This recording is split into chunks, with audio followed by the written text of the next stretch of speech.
en el nombre de Jesús que sea tu Espíritu Santo quien abra los ojos de nuestro entendimiento para que comprendamos el amor que nos tienes a cada uno de nosotros, Dios.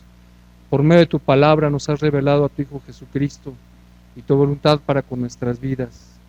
Que seamos hombres y mujeres entendidos, Dios, que pongamos las cosas por obra y no seamos solamente oidores de tu palabra. Te lo pedimos en el nombre de Jesús. Amén.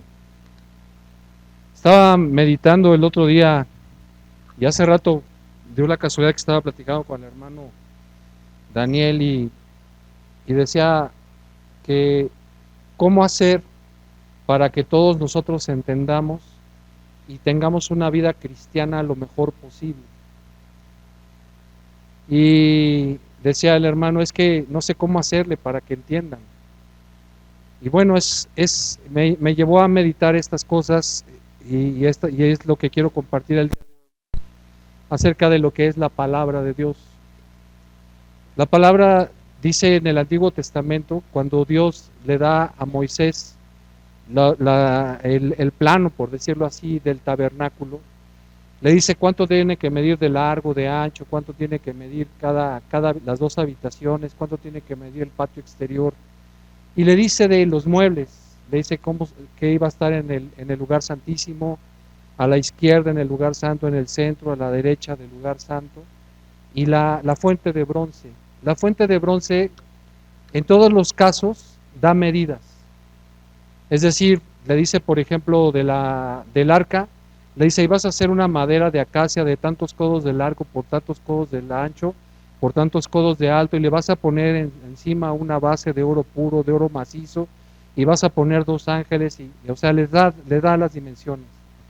Cuando le da, por ejemplo, el candelero le dice también cuántos kilos de plata. Cuando le da los planos de la mesa de los panes de la proposición que estaban del lado derecho, le da a sí mismo las medidas y le dice que tiene que ponerle unos aros para que pasen unas varas. Le da medida de todo tiene medida. Pero hay algo que no tiene medida, y esa es la fuente de bronce. La fuente de bronce no se sabe cuántos kilos o cuántas toneladas o qué medida usaron para hacer la fuente de bronce. Pero la fuente de bronce estaba diseñada de tal manera que era sostenida por 12 bueyes, 3 viendo al norte, 3 al sur, 3 al oeste y 3 al norte. Entonces podrán imaginarse de qué tamaño pudiera ser. Y he visto dibujos o he visto representaciones de la fuente de bronce, y hay unas que me parecen así como lavamanos, o sea, unas cosas muy chiquitas, y he visto también otras muy grandes. Por ejemplo, hace muchos años, cuando estaba en la universidad, tuve oportunidad de ir al templo mormón, antes de que lo consagraran, porque no dejan entrar si no eres mormón. Pero lo iban a consagrar, entonces dejaron entrar, y el lugar en donde estos hombres se bautizan es una fuente de bronce, o que el equivalente a una fuente de bronce, pero es impresionante, y tiene los 12 bueyes, pero es una cosa gigantesca. Yo me puse a pensar, dije, así ha de haber sido la fuente de bronce de esta, ¿no? Pero luego uno se pone a pensar y dice, no, pero ¿cómo la cargaron? Y empiezan las conjeturas. Pero dice la palabra de Dios que la palabra de Dios es sombra y figura de las cosas que están por venir. Y creo que el problema que nosotros tenemos, que en general tenemos en esta iglesia, no en la iglesia en general, en esta iglesia en particular, es que, como he dicho varias veces, estamos esperando a que llegue el domingo para que nos expliquen un pedazo de la Biblia y nosotros podamos entender. Cuando la voluntad de Dios o el deseo de Dios era que la fuente de bronce no tuviera medida, porque la fuente de bronce, entre otras cosas, tipifica las cosas que yo puedo sacar de la Biblia. ¿Por qué? Porque la fuente de bronce estaba hecha de bronce, pero estaba pulida en el fondo. Y al estar pulida, hacía las funciones de un espejo. Entonces, todos venimos, o digo todos, incluyéndome yo, porque no creo que todos los días en la semana leo la Biblia. Procuro hacerlo todos los días, pero no todos los días lo hago. Y esperamos a que alguien venga y me diga cómo me veo, qué defectos tengo, si vengo bien peinado, si si vengo acomodado de la corbata, si hace juego mi pantalón con mi camisa, si un día por ejemplo traje unos calcetines negros porque como ya no veo bien, pensé que eran azul marino, o sea, pero que otro me lo diga. Eso es lo que queremos, que otro nos lo diga. Cuando el deseo de Dios es que nosotros nos veamos en la palabra de Dios para que veamos de qué cosas tenemos que limpiarnos. Esto no es la primera vez que lo digo. Entonces, lo que pretendo hacer ahora es dar un repaso así súper rápido de los libros de la Biblia, o de casi todos los libros de la Biblia, y ver que cada libro está dirigido a un grupo específico de personas, y ese grupo específico de personas estaban pasando por una situación determinada. Entonces, para eso vamos a empezar, por ejemplo, con los evangelios. Hay un evangelio que es el más claro, pero en este sentido. El evangelio de Mateo, por ejemplo, nos habla de Jesús como un rey. Y nos da la genealogía de Jesús desde el punto de vista para demostrarnos que es descendiente o ascendiente de David.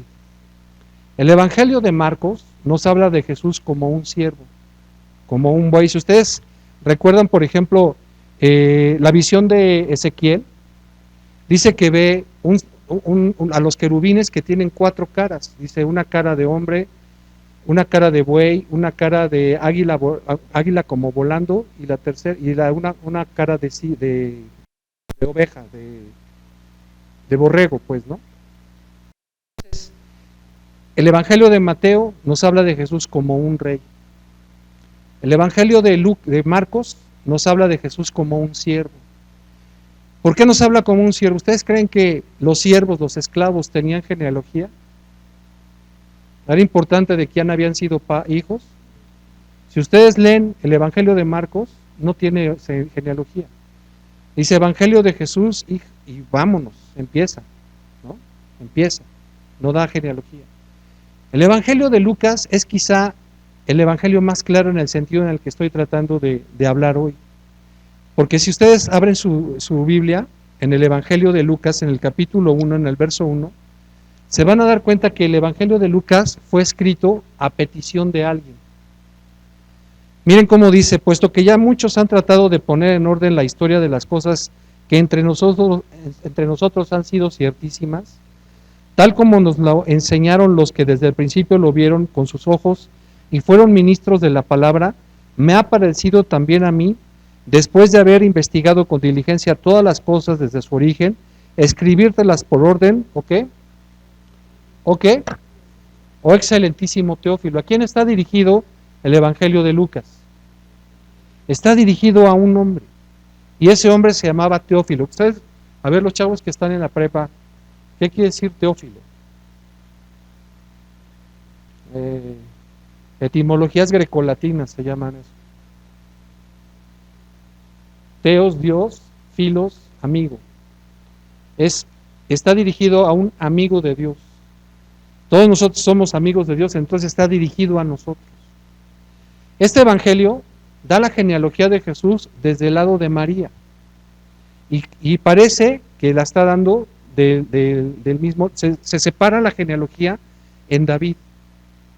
En David se separa esta genealogía, y esta genealogía viene desde Adán, inicia en Adán y termina en José, porque dice José, pero no se refiere a José, se refiere a María, porque en ese entonces no se podía decir el nombre de la mujer, pero es la genealogía de María, porque Jesús es verdadero Dios, pero también es ¿qué?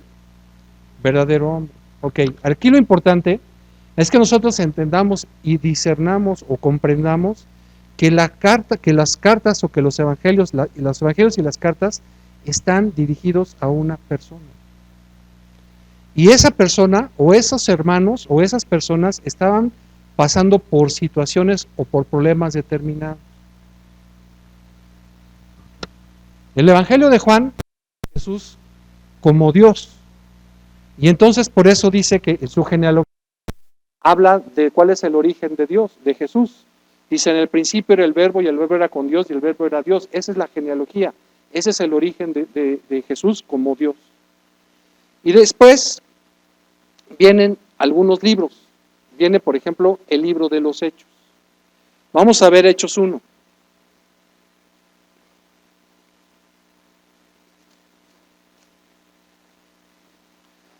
¿Cómo empieza Hechos 1:1?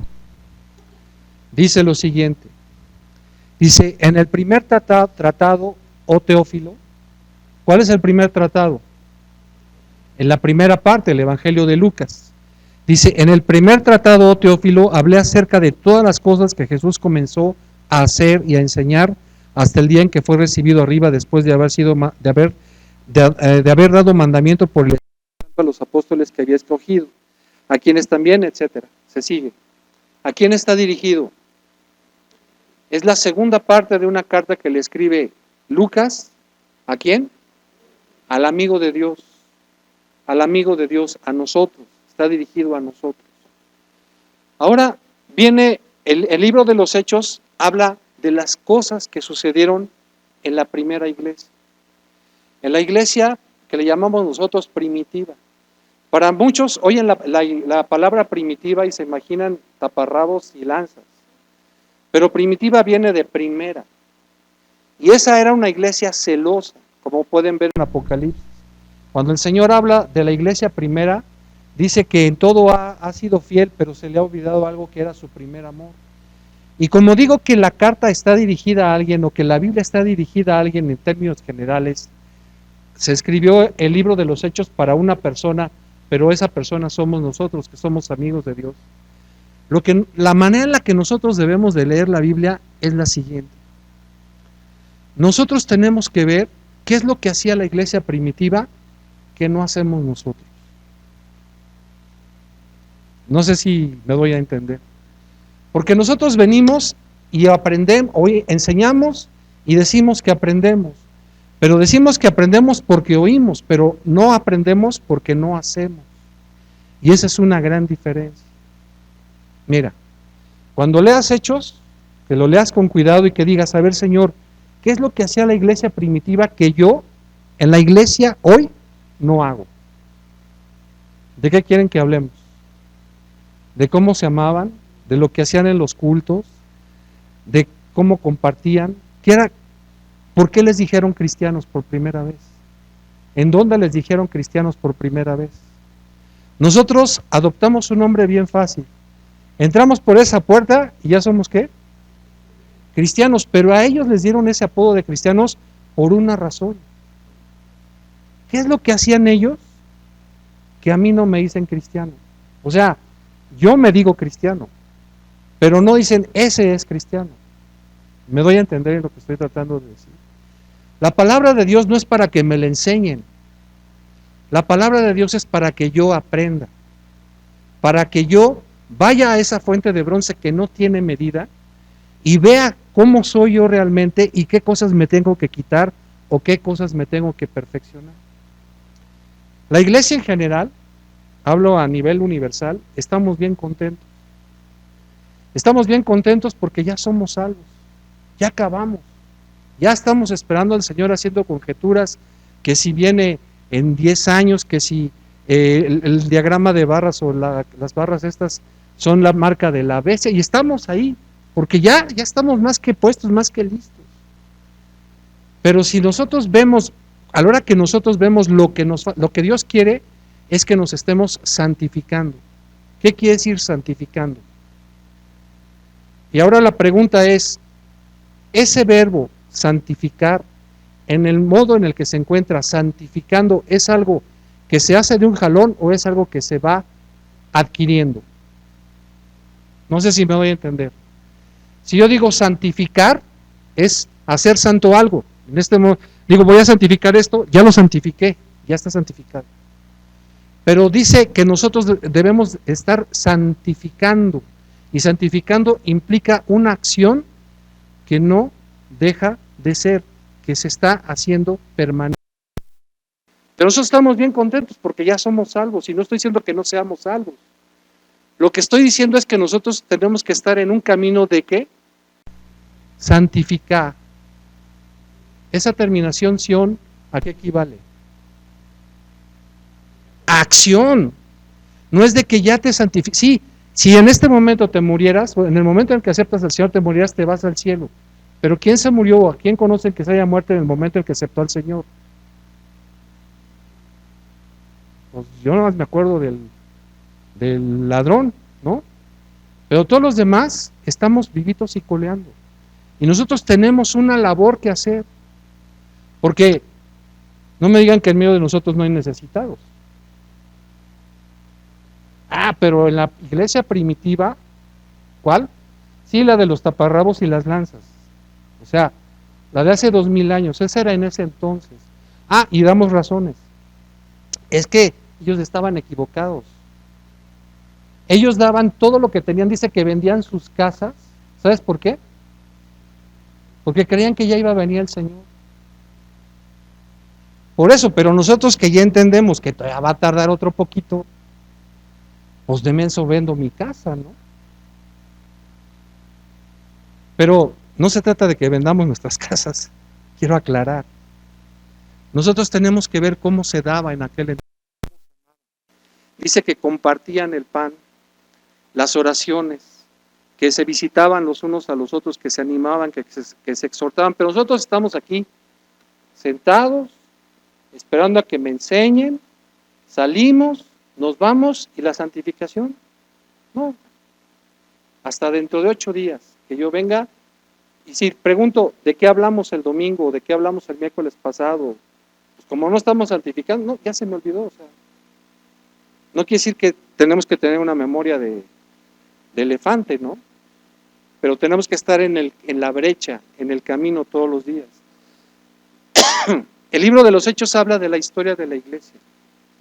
Habla de cómo Dios levantó hombres para predicar, habla de la primera vez que se predicó a los judíos, la primera vez a los judíos, también la primera vez a los gentiles, el derramamiento del Espíritu Santo, habla del levantamiento de las primeras iglesias, ya no solamente entre los judíos, sino también entre el pueblo gentil, que eso somos nosotros. ¿Cuál era la característica de la iglesia primitiva? Eran 2 cosas. La manera en la que se amaban, que eso abarca muchas cosas, y la manera en la que predicaban. ¿Cómo es la manera excelente de hacer las cosas para predicar como lo hacía Pablo? Pablo dice, yo llegué con ustedes y a ninguno le pedí nada, esa era la gloria, dice, de él, esa es la manera que él encontró de hacerlo excelente, y yo trabajo y de día trabajo con ustedes y de noche hago tiendas y yo estoy día y noche predicando. Eso es lo que hacía la iglesia, se amaban. Y amar no quiere decir, ay, es que veo al hermano y me da tanto, siento aquí, mire, aquí se siente lo que siento. No, amar, aunque no sientas, quiere decir que cuando uno tiene una necesidad, ¿quién oyó dinero? ¿Alguien oyó la palabra dinero? Dije necesidad. Cuando alguien tiene una necesidad, ahí estás tú para suplir, o para consolar, o para animar, o para exhortar. Pero a nosotros no nos gusta que nos exhorten, porque cuando nos exhortan dicen, no sea chismoso, no sea metiche, ¿qué le importa? Yo educo a mis hijos como yo quiero. Yo hago lo que a mí se me da la gana. ¿Por qué? Porque no estamos acostumbrados a exhortarnos. Claro que hay también exhortadores profesionales, ¿no? Que andan viendo en qué exhorto a los demás. No estoy en un camino de santificación. Esa es una gran diferencia. Todas las cartas, principalmente del apóstol Pablo, cuando ustedes lean cualquier carta del apóstol Pablo, dice, por ejemplo, el apóstol Pablo, dice, Pablo, siervo y apóstol de Jesucristo, a los hermanos que están en Roma, ¿no? O sea, ¿qué problema había en Roma? Ah, pues tienes que leer la carta. Si quieres enterarte como documentación, como conocimiento, como historia, pues la vas a leer, vas a consultar un libro, vas a ver qué problemas había, de qué se hablaba, qué pasaba. Pero si quieres que Dios te hable, tienes que ver qué problemas había en la iglesia en Roma que aplican a mí. Que aplican a mí.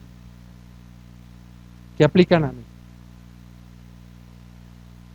Mm, por ejemplo, dice Pablo en Romanos, creo que es capítulo 2, dice, porque no es judío el que lo es, el que nace siendo judío.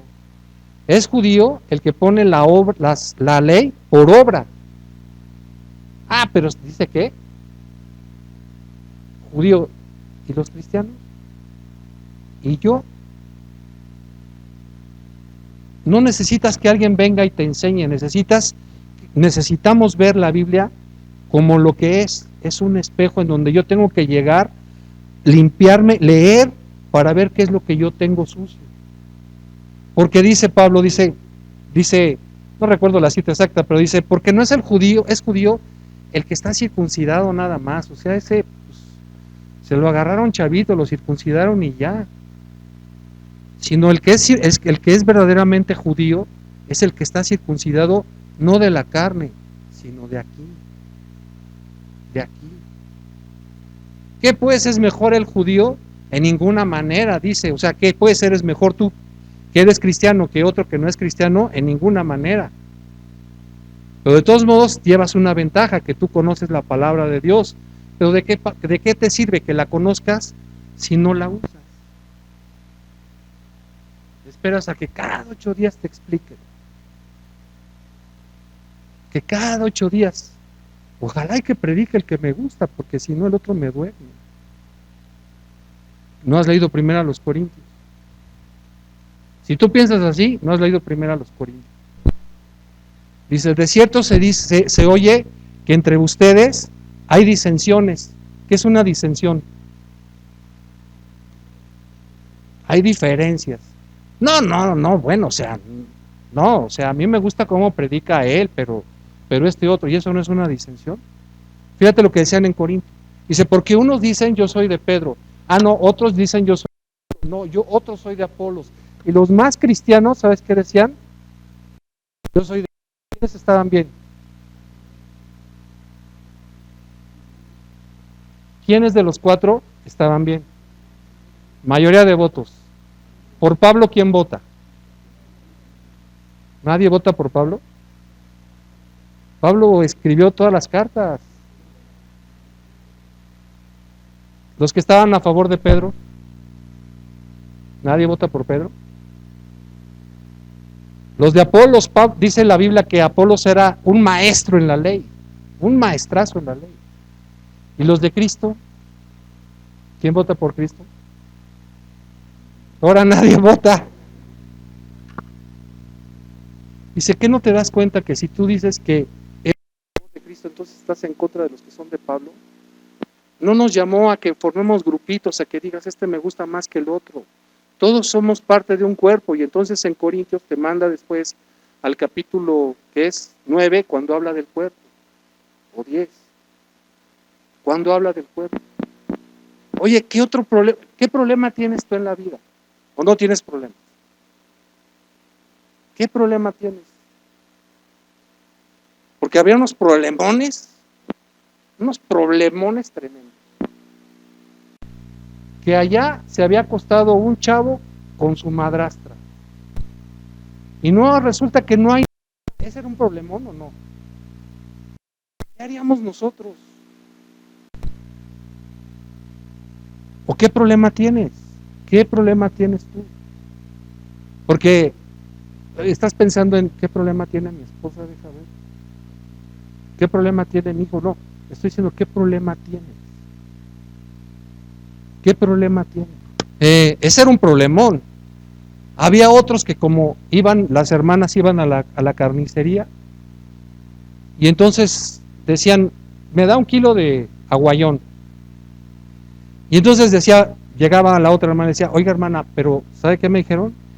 Que en esa carnicería venden carne sacrificada a los ídolos. Ave María Purísima.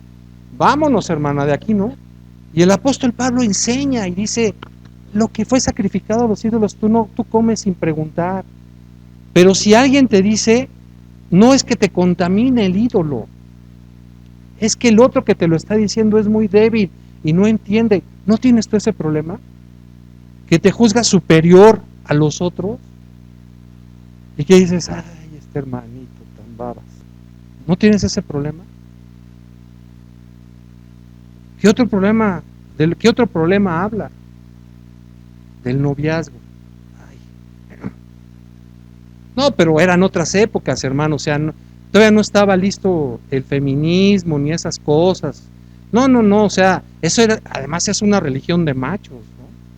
O sea, ¿cómo de que me voy a casar si mi papá quiere? Y si mi papá no quiere que me case, entonces no me caso. No, pues yo soy independiente. ¿No tienes un problema? O, o que dices, no, este culto no me gustó, es que, pues como que no, o sea, le falta. ¿Qué hay pues, hermanos, cuando reunís, cada uno de vosotros tiene salmo, tiene doctrina, tiene revelación, tiene interpretación? Hágase todo para edificación. No, pero yo estoy sentado. Yo a eso vengo, yo vengo a que me enseñen. No vengo a ver qué es lo que Dios me enseñó, a ver qué problemas yo tengo. Y esto que nos vamos en Corintios, en la primera. En la segunda, ya que solucionaron el problema con el hermano este que, porque era hermano, el que se había acostado con su madrastra era un hermano, se había bautizado todo. Y entonces dice Pablo, bueno, el chavo ya se arrepintió, ya dejó a la mujer de su padre, ya está en orden, ahora ustedes siguen haciendo la ley del hielo. Tú aquí no has perdonado. Madrecitas mexicanas que les ofendieron a sus chiquitos cuando iban en el kinder. O nosotros, o sea, cualquier cosa de que qué gordo estás y cómo te atreves a decir que yo estoy gordo, o sea. Sí me doy a entender. Problemas, las cartas están dirigidas para solucionar problemas.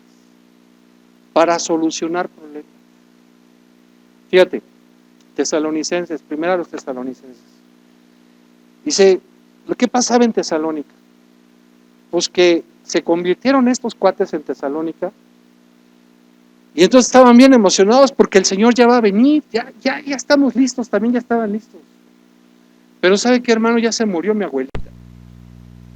Ya se murió mi tío, y entonces ahora qué vamos a hacer, o sea, ya no van a estar con el Señor, ya ellos ya se perdieron. ¿Qué pasó, hermano? ¿Qué pasó?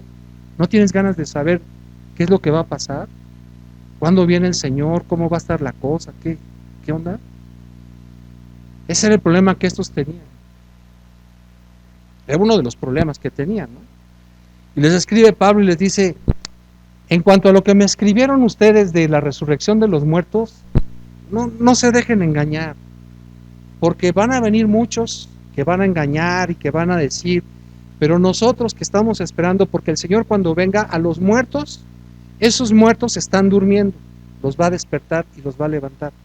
Y vamos a subir nosotros al cielo y lo vamos a alcanzar junto con los muertos al Señor en las nubes y vamos a estar ahí para siempre. Pero les digo una cosa, no vamos a llegar a ese tiempo si no pasamos por muchas tribulaciones. ¿Ya ves? Eso de pagar la tarjeta es una tribulación, hermano, que no se imagina. Esa no es una tribulación. Esa no es una tribulación de la que viene. La tribulación de la que viene, ¿sabes por qué no viene? Porque no predicamos. El día que empecemos a predicar, va a empezar nuestra tribulación. Porque, como dice la Biblia, ¿no? No somos monedita de oro para caerle bien a todo el mundo. ¿Verdad que sí dice la Biblia? Ah, ¿no? Dice la carta a Filemón, por ejemplo, la más chiquita que escribió Pablo. Dice, oye Filemón, tú eres un gran hermano. Quiero decirte que en mis prisiones me encontré a un chavo que era tu esclavo. Y por lo que se lee, ese esclavo que había estado con Filemón, parece que le caía medio gordo el Filemón al amo, y entonces se dio a la fuga, o sea, se fue huyendo. Pero ¿qué crees? Que fue a parar a algo haría el chavo se robó unos huevos o se robó un pan Bimbo, y que lo meten al tambo, ¿y qué crees? Que lo metieron junto con Pablo. Y platicándole Pablo, hablándole de él, le dice, oye, ¿tú qué onda? ¿De dónde? No, pues es que tenemos bien gacho y entonces Pablo dice, ¿cómo? Sí, me hizo. Déjale escribir una carta y le dice, ¿sabes qué? Aquí te mando este chavo y lo que él te deba, ponlo en mi deuda, yo te lo voy a pagar cuando yo te vaya a ver. Pero este hijo fue generado en mis prisiones, o sea, yo lo vi al hijo en mis prisiones. ¿De qué habla esto? ¿De qué problema habla? Ahora no entendemos. De perdonar al que te ofendió, de perdonar al que te robó, de humildad, de santificación. Nadie tiene problemas de este tipo. Pero está de aquí a que me prediquen de Filemón, ¿no? Nosotros tenemos que leer la Biblia para ver qué cosas hago yo o dejo de hacer o hago yo, por ejemplo, dice, es Gálatas, que dice, ¿no? Dice que no heredarán el reino de los cielos ni los afeminados ni los que se echan con varones. Bueno, lo primero que debo entender es que hay una diferencia. ¿Cuál es la diferencia? Afeminado. Fíjate, dice afeminado. Modales. Y después dice otra carta, portaos varonilmente. Nada de que, ahora los chavos ¿saben qué hacen? Se depilan las cejas. Se depilan las cejas. Pero bueno, dice Pablo en Gálatas, creo que dice, porque ni los afeminados ni los que se echan con varones. ¿Cuál es la primera? Los afeminados. No saben lo que es un afeminado. Que habla como mujer, que tiene maneras de mujer, que pellizca como mujer.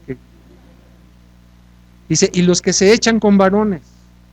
Puede que se vea muy machito, pero se echa con varones. No heredará el reino de los cielos. Tu vestir no sea de joyas acá emperifolladas. Si quieres hacerlo, lo puedes hacer, pero no es de camino ¿de qué? De santificación, es una acción de santificación. Tenemos que aprender, pero eso, pues de aquí a que me lo enseñen, hermano, porque está bien complicado, no es que esté complicado, es que no leemos la Biblia con la actitud que debiéramos de leer. Queremos leer la Biblia para enseñarle a otro, y el objetivo de la Biblia es limpiarte a ti. Lee el Salmo 119, está medio larguito, pero léelo. Dice David, dice, tú ordenaste o mandaste que fueran muy guardados tus mandamientos. Muy guardados. ¿Qué es muy guardados? Bien obedecidos, o sea, que pusieras mucho cuidado en obedecerlos. Que pusieras cuidado en obedecerlos. Dice, ojalá fueran ordenados mis caminos. Y luego dice, ¿con qué ordenará el joven su camino? Y dice, se está preguntando a él, ¿con qué ordenaré mi camino? ¿Cómo puedo ordenar mi camino? ¿Cómo puedo ser santo? ¿Cómo puedo ofrendar correctamente? ¿Cómo puedo diezmar correctamente? ¿Cómo puedo amar a la gente correctamente? ¿Cómo puedo predicar correctamente? ¿Cómo puedo dejar de sentir esta envidia que tengo? ¿Cómo puedo? Y se contesta, y dice, con guardar tu palabra. Entonces, queremos llegar al cielo, sí, pero espérate, o sea, dice Hebreos que tenemos una carrera, la carrera que tenemos por delante, dice, corramos con paciencia la carrera que tenemos por delante, y nosotros no estamos corriendo, ¿estamos bien? ¿Bien qué? Bien sentaditos, esperando a que me le expliquen, a que alguien me explique. Y ahora ya entendí lo que me dijo, porque yo no sabía eso, como como sacan cosas del griego y de eso, pues yo no sabía, pero ahora ya lo sé. Pero no se trata de que lo sepas, se trata de que lo hagas. Cada quien va a avanzar al grado o a la velocidad que cada quien quiera. Que cada quien quiera. Vas a decir, bueno, no vas a decir, vas a decir, y hermano, ¿y cuántas veces tengo que leer la Biblia en un año? No entendiste. No se trata de leer por leer. Se trata de ver qué problemas tengo para quitarlos de mi vida, para lavarlos, para quitarlos. Le dice el Señor Jesús a Pedro, le dice, te voy a lavar los pies, Pedro. ¿Por qué le iba a lavar los pies? Por el caminar, ¿no? Por el caminar. Le dice, no, Señor, tú no me vas a mí lavar los pies, ¿no? Dice, si no dejas que te lave los pies, no tienes entrada conmigo. Ah, entonces no solamente los pies, sino la cabeza y todo. Y dice, no, tú ya estás lavado. Nada más es necesario que te lave los pies. Y te pregunto, ¿nada más, Pedro? Nosotros ya estamos lavados. ¿Cuándo nos lavamos? En el bautismo. Hemos sido bautizados, hemos sido lavados. Nacimos a una nueva vida. ¿Pero andamos qué? Unos caminan, otros corren, otros están sentaditos, pero están sentados en la tierra. Entonces se les ensucian los pies. Entonces, ¿qué te tienes que lavar? Los pies. Dice la Biblia que nosotros como cristianos tenemos que hacer obras buenas. Obras buenas quiere decir obras justas. Y entonces van a decir, ahora sí, cada vez que veo un portocero le voy a dar dinero. Bueno, ese es uno. Pero el amar a la gente es una obra justa. El animar a otro es una obra justa. Santiago dice que van a serle cubiertos una gran multitud de pecados a cualquiera que vaya y que traiga a un hermano que se haya desviado del camino. ¿A cuántos hemos ido a buscar? Esas son obras justas. ¿Sabes? Apocalipsis dice que cuando estemos en el cielo nos van a ser dadas unas túnicas, ¿no? Unas vestiduras blancas, de lino finísimo. Y la característica que tienen esas túnicas es que son de lino finísimo, sin qué y sin qué. Sin arruga y sin mancha. La pregunta es, ¿y tú crees que esas son gratis? O sea, sí son gratis, pero tampoco son gratis. Son gratis en el sentido de que nos la va a dar el Señor, pero esa también nosotros tenemos que, dice que el que vista eso va a ser un símbolo de que hizo obras santas y justas, que se comportó santamente y justamente. ¿Y eso en dónde lo vas a hacer? ¿Aquí o allá? Pues aquí. Si aquí es donde te estás viendo en el fondo de la fuente de bronce, ¿o no? ¿Hasta cuándo tienes de tiempo? ¿O tengo? Hasta antes de que te mueras. Hasta antes de que yo me muera. ¿Por qué ojos vemos, corazones no sabemos, no? ¡Ay, este hermano era tan bueno! Era tan no sé qué. No, pues si en la iglesia todos chocan, ahí cuando entran ahí por la puerta chocan con las aureolas. Vamos a oír el clac, clac, clac, clac, ¿no? Pero quisiera que preguntaran en mi oficina. Que le preguntaran a Fernanda o a Lupita o a las vendedoras, oye, ¿cómo es Ubaldo? Así como es acá, es allá. ¿No? Para saber si estoy en camino de santificación o si nada más estoy choriceando aquí, ¿no? ¿Me dejan ir a su chamba? O bueno, a mí no, al hermano Daniel. O sea, no se trata de ser espías, ¿no? Pero por eso se trata de que nosotros nos veamos en la fuente de bronce. Y digamos, Señor, de verdad que tengo que dice David, límpiame más y más. Límpiame más y más. Claro que lo hice después de que había cometido un pecadote, ¿no? Pero ¿quién dice Yo no lo he cometido y estoy libre para tirarle la piedra a David.